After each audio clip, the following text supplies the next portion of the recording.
अरे दीनू, जरा इस हरिया के लिए आटा तो तौल दे। जी सरकार। अरे अरे, ये क्या कर रहा है? पूरी दुकान इसे दे देगा क्या? अरे पर सेठ जी, मैंने तो 2 ही किलो। मुझसे जुबान लड़ाता है। कल से काम पर मत आना। नहीं नहीं, माफ कर दीजिए सेठ जी, गलती से ज्यादा तोल दिया। दीनू थैले में से 200 ग्राम आटा कम कर देता है। सेठ जी, ये आटा तो कम है। कम है तो जा कहीं और से ले ले। कैसे कैसे फटीचर आ जाते हैं मुझे नाप तोल समझाने। पर आप तो जानते हैं सेठ जी, इस गांव में सिर्फ एक आपकी ही तो दुकान है। हम गरीबों पर दया करिए। बड़ी मेहनत के पैसे लेकर आए हैं।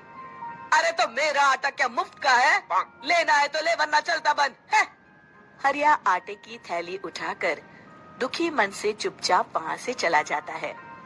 अगले दिन विजय अपने कमरे में बैठा है। अरे मोहन, तुम आओ आओ। भाग्यवान, सुनती हो? मेरा बचपन का सखा आया है। जरा जल्दी से बढ़िया भोजन का प्रबंध करो। कैसा है विजय? तू तो बहुत बड़ा आदमी बन गया है। ये बंगला, गाड़ियाँ। अरे बस सब दिमाग का खेल है। तेरी सुनारी की दुकान कैसी चल रही है? बस मित्र, सुख से रोटी की व्यवस्था हो जाती है। अरे थोड़ी बुद्धि लगा तो रोटी के साथ साथ नोटों की भी व्यवस्था हो जाएगी। क्या मतलब? मतलब ये कि पूरे गांव में सिर्फ एक तेरी ही सोने चांदी की दुकान है। अगर तू थोड़े नुकसान में भी लोगों को सामान देगा तो उन्हें तो लेना ही पड़ेगा ना, वरना बार बार खरीदारी करने शहर जाना पड़ेगा। तो तू ज्यादा कीमत में कम सामान दिया कर। अरे भाई, ये तो बेईमानी हुई। अरे तो तू ईमानदारी से कौन सा कलेक्टर बन गया? हाँ, ये देख, जरा सी बेईमानी ने मेरे घर का नक्शा ही बदल दिया। नहीं नहीं मित्र, ऐसे पैसे तो आ भी जाएंगे तो साथ में बददुआ लेकर आएंगे। किसी की मेहनत की कमाई को मैं ऐसे बेईमानी से नहीं हड़प सकता। तो अपने ईमान की चटनी बना और जिंदगी भर उससे रूखी रोटी खा। ऐसी बात नहीं है मित्र, मेरी मानो तो तुम भी ये सब काम छोड़ दो, वरना एक दिन पछताना पड़ेगा। तभी विजय की पत्नी खाना लेकर आती है। रहने दीजिए भाभी, इस पाप के 56 भोग के आगे मेरी मेहनत की रूखी रोटी ही बली है। मैं चलता हूँ। कुछ दिन बाद विजय के घर इनकम टैक्स की रेड पड़ जाती है। हे भगवान, इन्हें मेरा पता किसने दे दिया? तुमने पिछले 10 सालों से इनकम टैक्स जमा नहीं किया है। तुम्हारी दुकान, जमीन, जायदाद सब जब्त किया जाता है। हाय, मैं तो बर्बाद हो गया। विजय की दुकान और बंगले पर ताला लग जाता है। वो झोपड़ी में रहने पर मजबूर हो जाता है। देखिए जी, ये कुछ गहने हैं। मेरी माँ ने दिए थे और मैंने ना इन्हें बगीचे में छुपा दिए थे।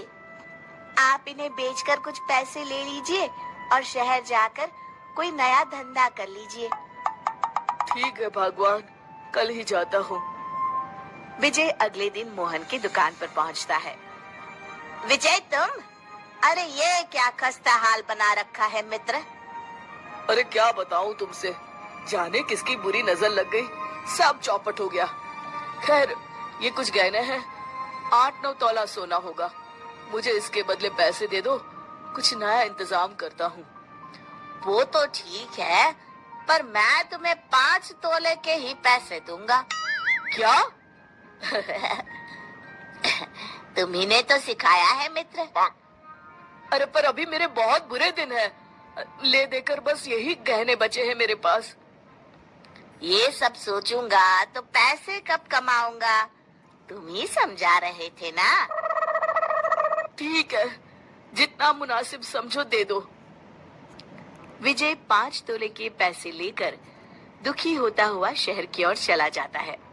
उधर मोहन विजय के घर जाकर उसकी बीवी को बाकी के पैसे देकर पूरी बात बताता है। घर का जरूरी खाने पीने का सामान भी रखवा देता है। भैया, आपका ये उपकार रहेगा। अरे नहीं नहीं भाभी, ये तो मेरा फर्ज है।